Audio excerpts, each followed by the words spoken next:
Assalamualaikum, salam sejahtera, selamat pagi anak-anak. Bagaimana kabarnya hari ini? Tentu dalam keadaan sehat semua ya. Sebelum memulai pembelajaran hari ini, kita berdoa dulu ya, agar pembelajaran yang kita terima dapat bermanfaat. Berdoa selesai, tetap semangat belajar jarak jauh anak-anak. Sudah mempersiapkan alat tulisnya, sudah mencuci tangan, dan sudah berdoa. Nah, jika semuanya sudah siap, kita mulai ya. Ini adalah cerita tentang Siti. Hari ini, Siti datang lebih pagi ke sekolah. Siti segera masuk ke kelas dan melihat keadaan di kelas. Ternyata ada sampah di lantai. Siti pun segera mengambil sapu dan pengki untuk membersihkannya. Siti sangat senang jika melihat kelasnya bersih dan rapi. Walaupun hari ini Siti tidak ada jadwal piket, namun Siti tetap mau membersihkan kelas jika kotor. Karena membersihkan kelas merupakan tanggung jawab seluruh warga kelas. Nah, seluruh warga kelas ini isinya adalah siswa dan guru. Dengan selalu menjaga kebersihan lingkungan sekolah, khususnya di kelas, maka pembelajaran yang dilakukan menjadi nyaman.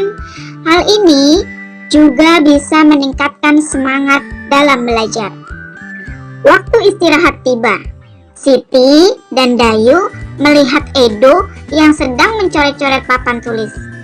Siti dan Dayu langsung menegur Edo dengan kesal. Dayu berkata, "Edo, kenapa kamu mencoret-coret papan tulis itu? Sekarang papan tulisnya menjadi kotor." Kemudian Edo menjawab, "Memangnya tidak boleh jika mencoret-coret papan tulis? Tulisanku kan bagus." Beni yang melihat percakapan mereka segera menghampiri Dayu, Siti, dan Edo dan berkata, "Edo, benar yang dikatakan oleh Dayu dan Siti bahwa mencoret-coret papan tulis membuat papan tulisnya menjadi kotor, apalagi coretannya sembarangan." Kemudian Dayu berkata, "Nah kan, Beni saja setuju jika itu perbuatan yang salah." Kemudian Beni menjawab lagi, "Iya, aku memang setuju. Tapi jika kita ingin menegur teman, sebaiknya kita menegurnya dengan sopan dan tidak perlu kesal ya." Lalu Edo menjawab, "Aku setuju dengan Beni. Kalian bisa memberitahuku dengan tidak kesal. Maaf ya, akan segera aku hapus coretan ini." Edo pun menghapus coretannya di papan tulis. Kemudian Dayu berkata, "Ya Edo, maafkan kami juga karena sudah menegurmu dengan kesal. Kita harus menjaga kebersihan kelas kita supaya kelas kita selalu bersih dan indah dilihat." Beni pun setuju. Beni berkata, "Papan tulisnya sudah bersih, kelas menjadi lebih indah dan kita lebih semangat untuk melihat pembelajaran selanjutnya di papan tulis." Edo berkata, "Baik teman-teman, terima kasih sudah mengingatkanku. Aku tidak akan mengulangi perbuatan mengotori lingkungan kelas kita lagi." Nah, adik-adik, kita tidak boleh mencoret-coret papan tulis ya, karena papan tulis itu digunakan untuk menyampaikan pembelajaran. Dan ketika kita ingin menegur seseorang, kita harus menegurnya dengan sopan, tidak perlu marah-marah. Menjaga kebersihan dan keindahan kelas merupakan tanggung jawab seluruh siswa ya, jadi semua siswa wajib menjaga kebersihan dan keindahan kelas. Perhatikan meja belajar siswa ini. Banyak sekali benda-benda yang berantakan di atas mejanya. Nah adik-adik, mari kita rapikan meja ini dengan menempatkan barang-barang sesuai dengan tempatnya. Coba perhatikan di atas meja, ada banyak barang seperti ini. Pertama ada sampah kertas, botol minum, pensil, buku, bungkus ciki, dan kemoceng. Nah, benda-benda ini kita rapikan dan tempatkan pada tempatnya ya. Di sini ada tas dan satu lagi ada tempat sampah. Kita mulai dari kertas ini, kertas yang sudah tidak terpakai. Kira-kira tempat untuk kertas yang tidak terpakai di mana ya? Apakah di tas atau di tempat sampah? Ya, betul sekali. Seharusnya memang kertas yang sudah tidak terpakai buang di tempat sampah. Selanjutnya adalah botol minum. Nah, botol minum ini kira-kira mau kita taruh di tas atau di tempat sampah? Nah, botol minum ini karena bisa digunakan kembali, kita pakai untuk mengisi air minum. Jadi kita taruh di tas ya untuk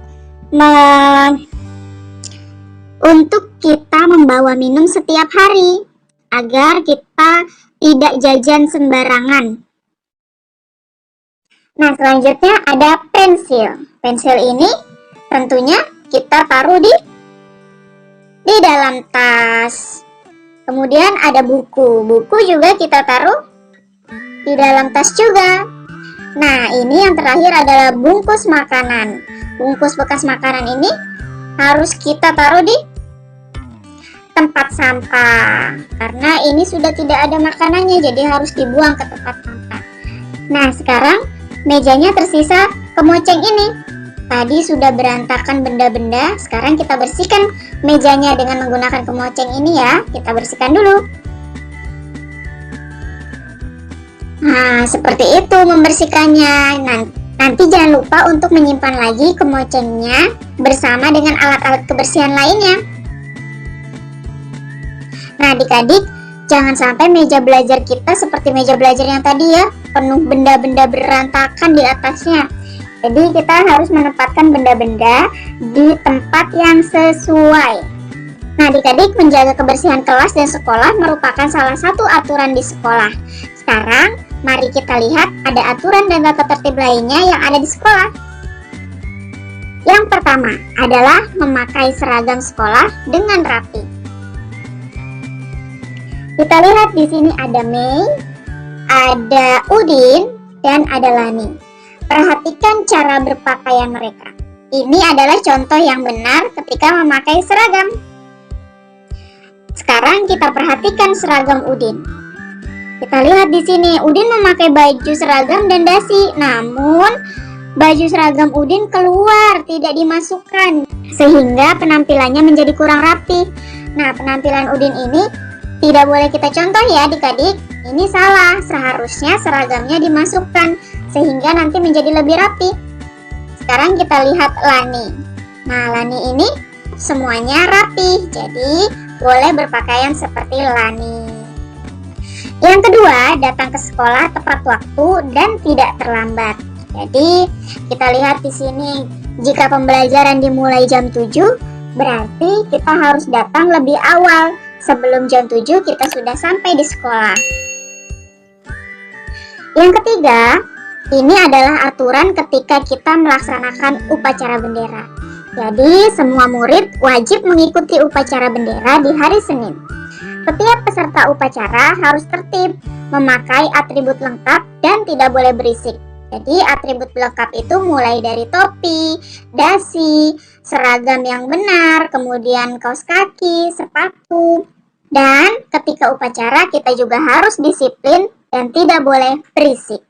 Yang keempat, kita harus datang ke sekolah sebelum pembelajaran dimulai. Nah, sebelum masuk kelas, kita harus berbaris rapi di depan kelas. Jadi kita harus tertib ketika ingin masuk ke dalam kelas. Yang kelima, setelah bel masuk dibunyikan, semua siswa harus sudah berada di kelas.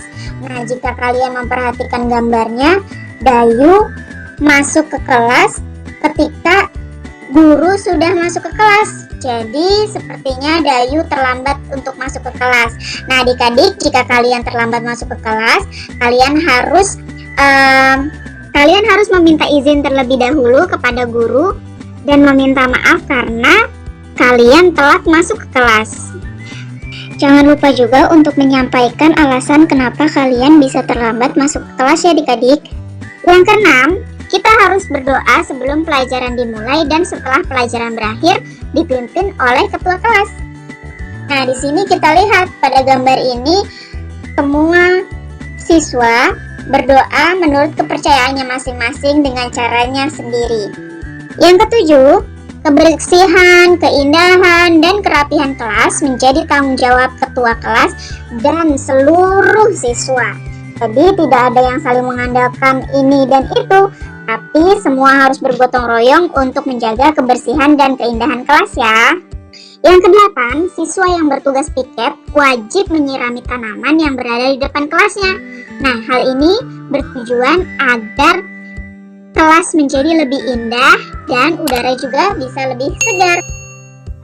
Yang kesembilan, setiap siswa harus berperilaku senyum, salam, sapa, sopan, dan santun. Nah, itulah adik-adik beberapa aturan yang ada di sekolah. Kalian bisa mengingat-ingat lagi ada Ayo apa saja? anak-anak, kerjakan soal-soal latihan berikut ini. Jawablah dengan jujur dan mandiri. Tidak boleh ditulisi oleh ayah, ibu, atau yang lain.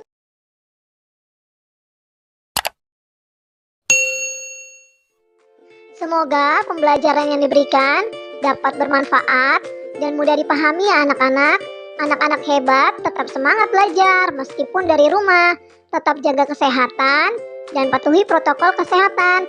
Terima kasih untuk ayah bunda yang senantiasa sabar dan semangat mendampingi anak-anak belajar dari rumah. Sampai jumpa.